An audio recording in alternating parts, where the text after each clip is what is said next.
Good evening. I am the Maven of the Eventide, and welcome to Vampire Reviews. Oh, did you all have a lovely Fangsgiving? Get it? Because vampires have fangs, and it was Thanksgiving last week? Yeah, that's not funny.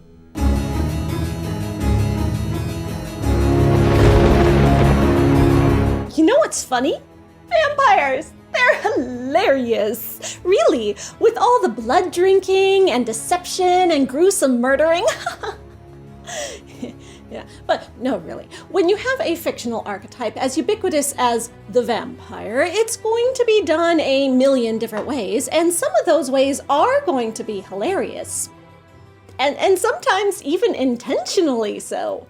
There is plenty of bad vampire comedy in the world, but the best stuff comes from the minds of those who truly love vampires in the first place. In order to parody something so dark and serious well, you first have to know enough about the tropes inside and out. Then, highlighting the absurdity therein comes naturally. And then we laugh. Oh, we do laugh because it's funny, because it's true, or whatever. And also, you can't do vampires without making some kind of socio-political commentary. It's impossible. That's what vampires are, even when they're comedy. But funny socio-political commentary is great, if it's done well. So, speaking of being a true vampire fan, popular comic fantasy author Christopher Moore tells a story of one time, back in the early 90s, that dark era, he was moving to a new home, and he'd wrangled a friend into carrying his numerous boxes of books for him, because he's a writer, and you know we all hoard books like dragons, and his friend was on the fourth consecutive box labeled vampire books, and was like, you know, Chris, maybe one of those hilarious comedy books you write should be about vampires. You're clearly into them. And Christopher Moore was like, by George, I think you're right. Well, he probably didn't say it quite like that. He's not an old-timey British person. But the point is, he wrote this book, Bloodsucking Fiends, a love story, which came out in 1995. That was like 25 years ago. A quarter of a century. Yeah, you feel ancient now, don't you? You're welcome. And yes, it is a love story. Most of Moore's books have some kind of romance subplot, but this one, besides focusing on vampire tropes, also parodies romance novel tropes, and it's more structured like a straight-up romance than his other books. When it comes to Moore's comedic style, the New York Times called him willing to subvert anything. And while he's obviously socially conscious with the issues he tackles in his absurdist humor, it's pretty true that nothing seems to be sacred or off limits when it comes to the butts of the jokes in his books. This one was only his third book, and reading it now, some of the older stuff can be a little cringy, but his comedy has definitely evolved over the years, and I personally prefer his more recent books to this one, though A Dirty Job, which came out in 2006, is still my favorite because it's about death and Grim Reapers and, well, you know me. But speaking of 1995, the early 90s are just dripping off this story. Yuppie Central, big hair, denim shirts, air pollution, the AIDS crisis, you know, all of your favorite 90s things. Like several of Moore's books, the story is set in San Francisco. And if you've ever been to San Francisco, you'll know that its large homeless population is a huge part of its culture. Also, it is home to the third largest gay population in America, and the HIV epidemic had hit the city hard in the early 90s. The book opens with a homeless character who believes he is the emperor of San Francisco, seeing a vampire in his city. He's understandably terrified, but he thinks, not this. My city is dying of poison and plague, and now this creature stalks the streets? He immediately follows this heavy thought with thinking, well, it could be worse. I could be the Emperor of Oakland. But this sets the tone for how the gravity of vampire metaphors are balanced with the lightness of the book's humor. The vampire is put in the same category right off the bat with the pollution clogging the city's air, choking the earth, with the virus that's wiping out an entire segment of the population. And this vampire does murder people. The main plot of the book, besides the romance, is the mystery and danger of the blood-drained corpses he leaves around the city to intimidate the protagonists and drive the two main detectives on the case. The romantic protagonists are Jody and Tommy. And the story begins when the vampire jumps Jody while she's walking home alone late at night. He drains her of her blood and leaves her under a dumpster to transform into a vampire. When she awakens the next night, she's abandoned and clueless about her new condition. She goes home to the man she's living with, who is a straight asshole to her, so she leaves him with nothing except a bag of clothes and a giant pile of cash that the vampire attacker mysteriously left stuffed into her shirt. Feeling violated and alone, Jody breaks down in tears and compares the ensuing episode of grief to how she felt after her first sexual experience. It had been with a callous, uncaring partner who used her with no emotional connection, and she compares losing her virginity that traumatizing way to losing her humanity now. The way the vampire attacks her is framed exactly like a rape. In the boogeyman horror story scenario of rando rapists grabbing women in the streets, and before Jody realizes her new powers, the trauma makes her feel even more scared to be alone. She's constantly looking over her shoulder, jumps at every shadow, afraid again of the city that she thought she'd grown comfortable in long ago. But Jody's never truly felt comfortable on her own. She describes herself as a serial monogamist, having lived with 10 different men in her adult life, and she's only 26. Extremely codependent, especially considering that all those relationships sounded terrible and without true love. Now that she's a vampire, though, she realizes the strength of her new powers make her invulnerable to all the fears of being a woman alone that had always shaped her life. Now, she can walk at night and be the scariest thing on the street. When she drinks blood, she doesn't have to hurt or kill the blood donor, and she's got enough cash to get a place of her own and figure her life out. The only problem is, she goes completely unconscious during the day and sunlight burns her to a crisp. She has no way to actually use the money because everything she needs to get her new unlife in order happens during the day. She's depressed by the irony that she needs a man now more than ever. Well, she needs a daytime helper/servant, but to her mind that automatically means boyfriend. Codependency is the real vampire. So Jody goes on the prowl and quickly has a meet cute with Tommy. Tommy is a sweet, big-hearted, somewhat naive young boy who has just moved to San Francisco to pursue his dreams of being a writer. A crucial step of which, according to a family friend, is moving to a big city and starving in a garret. He's only 19, and he comes from small-town Indiana where, when his blue-collar father found out his son wanted to be a writer, he hung his head in shame that his son was a pansy, and or maybe also a communist. And he staged an intervention with his macho bowling team buddies. Tommy, though, blows his dad's mind by pointing out that someone wrote Rambo and Patton and other acceptably manly stories, so his dad agrees to allow him a test run at being a writer before he gives up and decides to be normal. Most of the male leads in Christopher Moore's books are these soft, sensitive fellows, self-described beta males, and a huge part of the humor in his books focuses on examining the culture of toxic masculinity. You know, like how when men are criticized and belittled for showing emotion, for respecting women, for basic human decency. Not manly at all. But the heroes of Moore's stories persevere in this toxic culture and maintain their complexity and sweetness while overcoming supernatural forces through their ingenuity and resourcefulness. Also, the worst perpetrators of the macho toxicity are usually punished for it in some way by the end of the book. Tommy says at one point, "I'm not like other guys. I'm special. I'm a writer. I can't handle stress as well as other guys. I take it personal." Yeah, I mean, other guys bottle up their emotions in a toxic way that leads to all kinds of negativity because men in our society are punished for expressing vulnerability. Tommy's not immune to the toxicity, though. He has thoughts now and then about how unmanly he's being or how he should be a different way, but he can't seem to help his softness dominating his personality. At the end of the story, he's a little less naive, but he's still Tommy. He falls head over heels for Jody when she propositions him to be her live-in boyfriend a day after they meet. He's stunned that she just lays herself open to rejection so brazenly. He thinks, women don't do that, do they?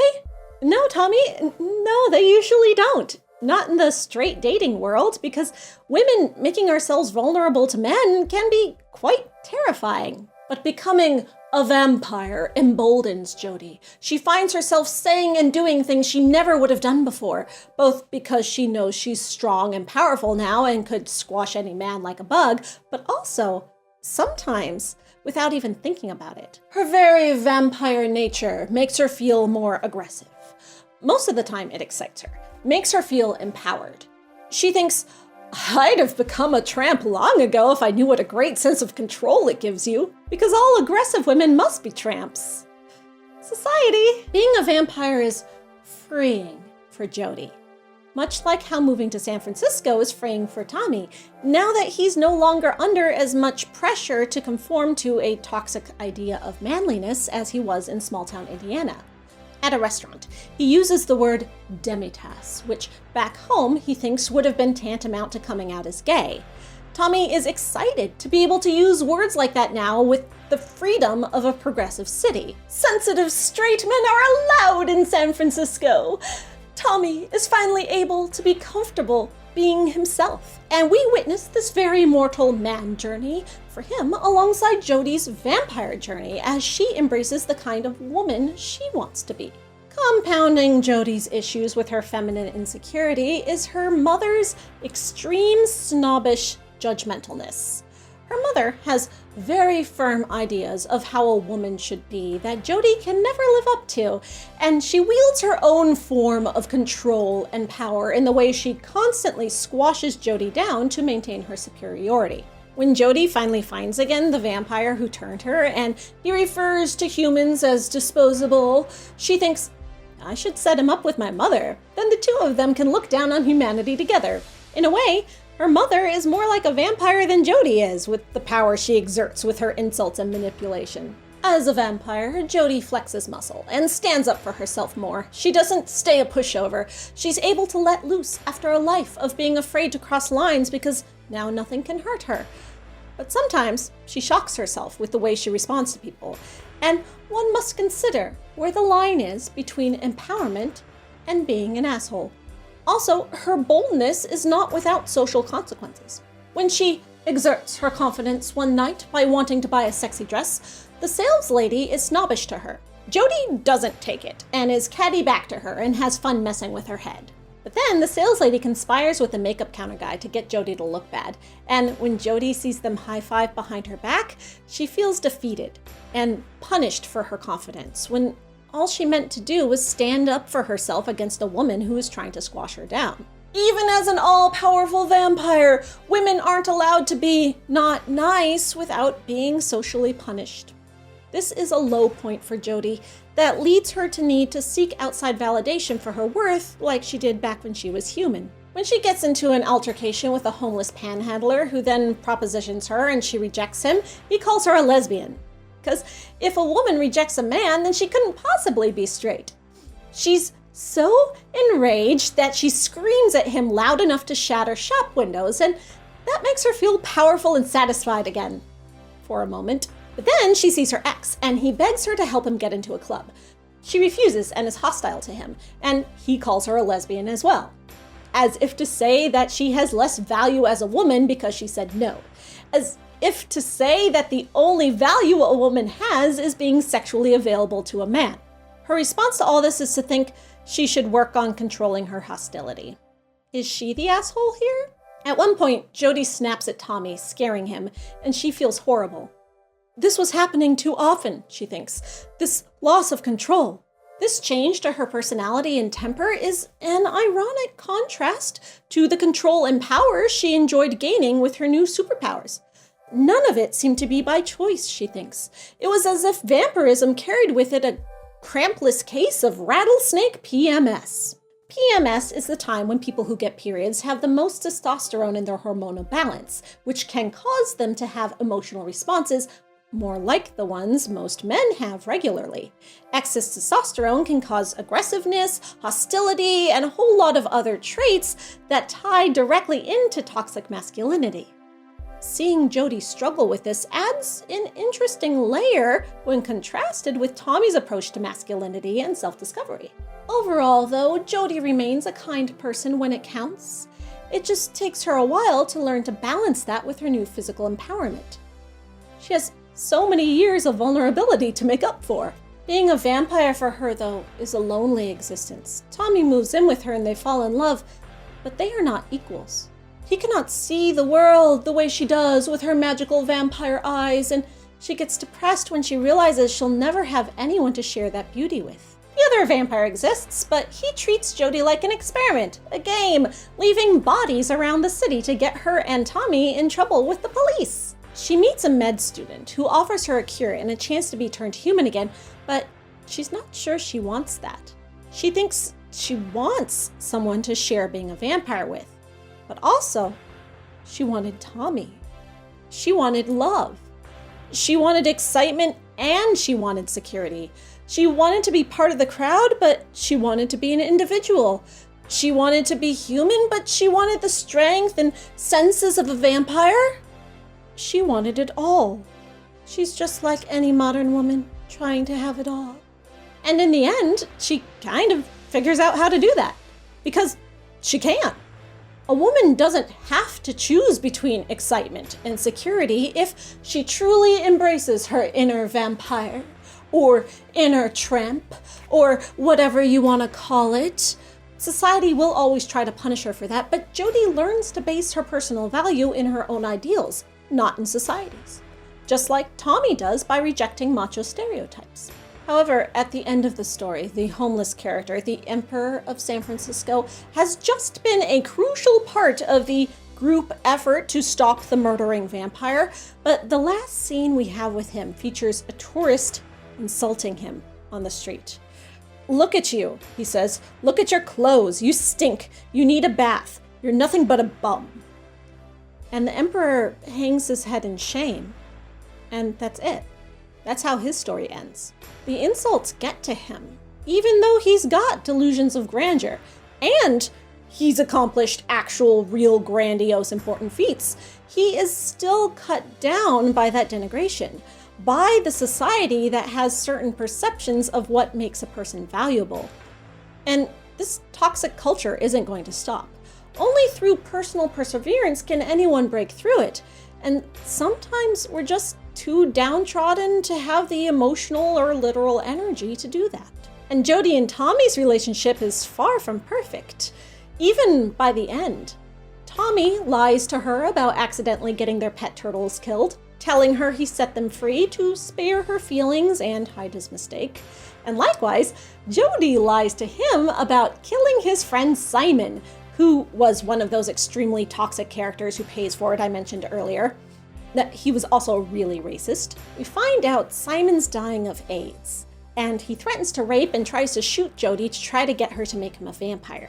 So she kills him and makes it look like the other vampire did it. We found out that the victims of the other vampire were also all terminally ill, that he was doing more of a merciful euthanasia thing than a murder spree. And Simon's death this way helps clear Tommy's name after the police think he's the killer they're hunting. So Jody did it to protect him as well as herself, but she never tells Tommy the truth. Tommy is at ease with the idea of it being the other vampire who killed Simon when he learns that Simon was already dying, but we don't know how he'd feel if he found out Jody did it, or what that would mean for their future relationship. It's implied at the end of the book that Jody's going to turn Tommy into a vampire so she can finally have both love and a vampire companion equal. Have it all like she wanted. But with that lie between them, how will that go? Or does her vampire nature allow her to compartmentalize enough now for it not to weigh on her conscience? Would it be worse if Tommy found out his friend threatened to rape and shoot Jody? Is preserving Simon's memory as a friend better than telling Tommy how bad he really was? Also, is Mercy killing the terminally ill and suffering a good thing for the vampires to be doing in general? Jody doesn't struggle with these questions, but they're left in the air for the reader. Hilariously! This is still a comedy after all. Really, the book is laugh out loud funny, I promise. And if being left with these deep, dark questions with no answers and bleak outlook on society is too much for you to handle, well, you're in luck. Christopher Moore eventually came around and wrote 2 sequels. You Suck, a love story, and Bite Me, a love story. But given that these sequels came out 15 years and 9 books after the original, we can probably assume the author didn't have them in mind back when he finished this one and it was meant to stand alone. So think about that. Why conform to toxic societal pressure when you could be a vampire or move to the left coast? You know, either option's cool. I'm the Maven of the Eventide, and yes, vampires are hilarious, but beware, or you might just laugh yourself to death.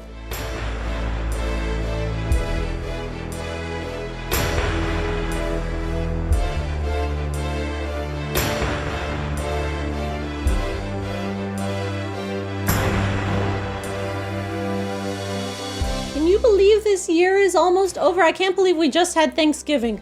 Thanksgiving. Oh my gosh, but you know what's coming up? Gift-giving holidays. And you know what gift you should give people? My book. It's perfect for the holidays. You know, it's got like monsters and stuff. That's what holidays are about, right? Yeah. Paperback, hardback, Kindle, or audiobook. This is the physical audiobook, but it's also like an Audible download or a non-Audible download if you don't want to use Audible. This is the 9 CD set. It also comes in a 1 CD MP3, so you have options to read my book or give my book to your friends for the holidays because you love them so much. Thank you to my Patreon patrons as always. If you would like to help me make more vampire reviews, please consider joining my Patreon. $2 a month gets you exclusive first look at these videos. Are you wondering why I'm saying Happy Fangsgiving so long after the holiday passed? Well, that's because my Patreon patrons got to watch this video Thanksgiving weekend, but you had to wait because you're not a Patreon patron. So, you know, you could change that if you want to, but if you don't, how about liking this video, leaving me a comment, telling me your favorite vampire joke? I love bad vampire jokes, so give me some that I can steal from my videos in the comments. Please, good night.